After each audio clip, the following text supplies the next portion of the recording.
श्री स्वामी समर्थ. नमस्कार, मी अस्मिता. तुम्हा सगळ्यांचं खूप खूप स्वागत आहे आपल्या चॅनलमध्ये. आज आपण बघणार आहोत नवरात्रीमध्ये हवन कसं करावं. दुर्गा सप्तशतीचे पाठ तुम्ही करत असाल तर त्या पाठाचं उद्यापन कसं करायचं, तर आपण सगळी सविस्तर माहिती बघणार आहोत. घरच्या घरी हवन करणं अतिशय सोपं आहे आणि ते कसं करायचं, त्यासाठी काय साहित्य लागणार ते सगळं आपण आज बघणार आहोत. तर पहा, हवन हे कुणीही करू शकतं, स्त्री पुरुष लहान मुलं देखील करू शकतात. आणि हवन तुम्ही जे नवरात्रीचे हे 9 दिवस आहेत त्या नवरात्रीमध्ये अष्टमी आणि नवमीला तुम्हाला जसंही जमेल, जर तुमचे दुर्गा सप्तशतीचे पाठ चालू असतील आणि 14 पाठ अष्टमीला संपणार असतील तर ते पाठ संपल्यानंतर देखील तुम्ही हवन करू शकतात, किंवा तुमचे पाठ नवमीला संपतील तर त्यानंतर तुम्ही नवमीला देखील हवन करू शकतात. आणि जर समजा तुम्ही दुर्गा सप्तशतीचा फक्त एकच पाठ केला असेल किंवा त्यापेक्षा 2 किंवा 3च पाठ केले असतील तरी देखील तुम्ही हवन करू शकतात. आणि जर तुम्ही दुर्गा सप्तशतीचे पाठ नसतील केले तरीसुद्धा तुम्ही हवन करू शकतात. पहा, नवरात्रीमध्ये हवन करणं अतिशय शुभ मानलं जातं. यामुळे आपल्या घरातील नकारात्मकता, वाईट शक्तींचा नाश होऊन घरामध्ये वातावरण शुद्धी होत असते. म्हणून मी सगळ्यांना विनंती करेल, नवरात्रीमध्ये महिलांनी घरच्या घरी हवन अवश्य करावे. चला आता आपण बघूयात कसं करावं ते. हवनसाठी लागणारं साहित्य: 5 ते 6 भीमसेनी कापूरवड्या, शुद्ध गाईचं तूप, हविद्रव्य म्हणजे जे आपण हवनमध्ये टाकतो स्वाहा म्हणताना, तर इथे आहे गहू, तांदूळ, साखर, तीळ. तुम्ही सप्तधान्य देखील घेऊ शकतात. समिधा आहेत आणि इकडे आहेत फुलं, गौरी आहेत ह्या शेणाच्या, आणि हे आहे होमपुडा जे आपण हवन सामग्री याला म्हणतो. तर हे तुम्हाला दुकानामध्ये मिळून जाईल. पूजेच्या याच्यामध्ये सगळं व्यवस्थित दिलेलं असतं वनस्पती, ज्यामुळे आपलं घर शुद्ध होण्यास मदत होते. हवनकुंड, यामध्ये थोडीशी माती घेऊन घेतली आहे मी आधीच टाकून. ज्या ठिकाणी आपल्याला हवन करायचं आहे सगळ्यात आधी आपल्याला त्या जागेचं पूजन करायचं आहे.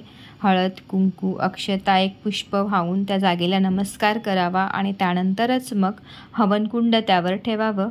हवनकुंडामध्ये थोडीशी माती टाकून घ्यावी तळाला आणि त्याचं देखील पूजन आपल्याला करायचं आहे. हळद कुंकू लावून नमस्कार करावा. हवनकुंडाला दिव्याने ओवाळावे. अग्निदेवतेला आता आपल्याला आवाहन करायचं आहे. 11 वेळा ओम अग्निदेवताय नमः, ओम अग्निदेवताय नमः असा मंत्र म्हणून नमस्कार करावा. आणि त्यानंतर आता ही जी हवन सामग्री आहे ते मी टाकून घेते आहे. आता हे हवनकुंड खूप छोटं आहे म्हणून जेही आपण साहित्य घेणार आहोत ते थोडं थोडंच टाकायचं आहे. कापूरवडी टाकून घेतली मी, शेणाच्या गौऱ्या टाकल्या आणि आता समिधा टाकते आहे. हवन चालू करण्यापूर्वी सगळ्यात आधी एक दिवा प्रज्वलित करून घ्यावा आणि त्यानंतरच त्या दिव्याच्या ज्योतीने आपल्याला हे हवन कुंडाला प्रज्वलित करायचं आहे. हवन कुंडामध्ये आता मी अग्नी प्रज्वलित केला आहे. गणपतीचं स्मरण करून ओम गण गणपतये नमः हा मंत्र 11 वेळा म्हणून आपल्याला गणपतीला आहुती द्यायची आहे. सगळ्यात आधी ओम गण गणपतये नमः स्वाहा असं म्हणून तूप टाकत जायचं आहे. ओम गण गणपतये नमः स्वाहा, ओम गण गणपतये नमः स्वाहा, ओम गण गणपतये नमः स्वाहा. हवनकुंड तुमच्याकडे नसेल तर काही हरकत नाही. तामण प्रत्येकाकडे असतं जे आपण देवांसाठी वापरतो. त्या तामणामध्ये देखील तुम्ही हवन करू शकता, तसं देखील चालू शकतं.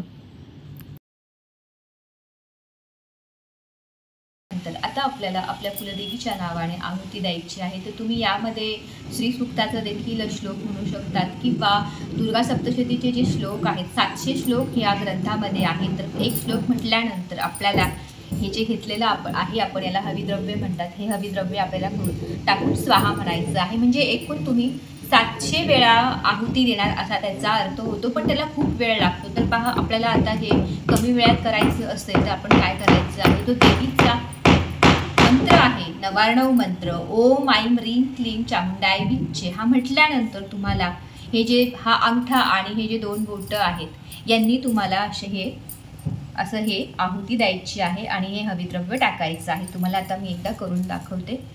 ओम ऐं ह्रीं क्लीं चामुंडाय विच्चे स्वाहा, ओम ऐं ह्रीं क्लीं चामुंडाय विच्चे स्वाहा, ओम ऐं ह्रीं क्लीं चामुण्डाय विच्चे स्वाहा। ओम ऐं ह्रीं क्लीं चामुण्डाय विच्चे स्वाहा।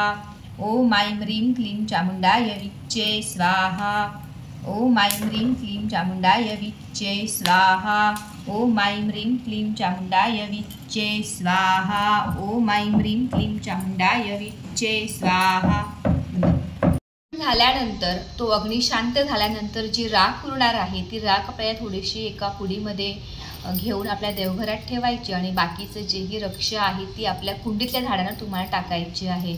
हवन झाल्यानंतर तिथे दक्षिणा तुम्हाला ठेवायच्या यथाशक्तीप्रमाणे 11, 21, 51 रुपये तुम्ही ते ठेवायचे आहेत आणि त्यानंतर तुम्ही ते नंतर ब्राह्मणाला दान करू शकतात किंवा मंदिरामध्ये देखील तुम्ही ते दान करायचे आहे। तर अशा पद्धतीने बघा अतिशय सोपं आहे घरच्या घरी हवन करणं, काही कठीण नाही आहे। तर तुम्ही अष्टमीला किंवा नवमीला हे हवन नक्कीच करा। त्यानंतर आता बऱ्याच महिलांचे दुर्गा सप्तशतीचे पाठ चालू आहेत, तर त्यांनी त्या पाठाचं उद्यापन कसं करायचं तर पहा, ज्या दिवशी तुमचे पाठ संपणार त्या दिवशी तुम्हाला असं हे हवन करायचं आहे।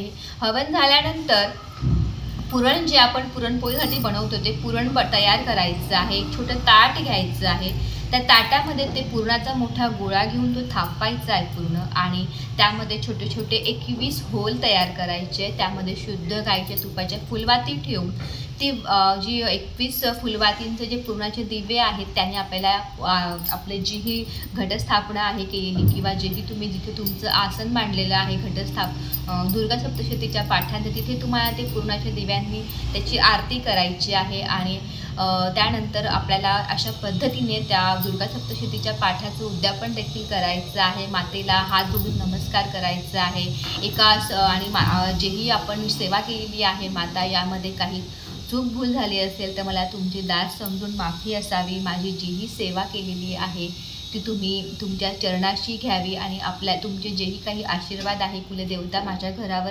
असेच ठेवावे, माझ्या घरात अशी सुख समृद्धी नांदू द्यावीत अशी मातेला मनोमन प्रार्थना करावी। आणि दुर्गा सप्तशतीच्या पाठाच्या उद्यापनाच्या वेळेस तुम्हाला एक सवाष्ण घरी बोलवायची आहे आणि तिला जेवण द्यायचं आहे। तिचा मान सन्मान करून तुमच्या यथाशक्तीप्रमाणे तिला काहीतरी दान दक्षिणा किंवा एखाद्या सौभाग्याची वस्तू दान करावी।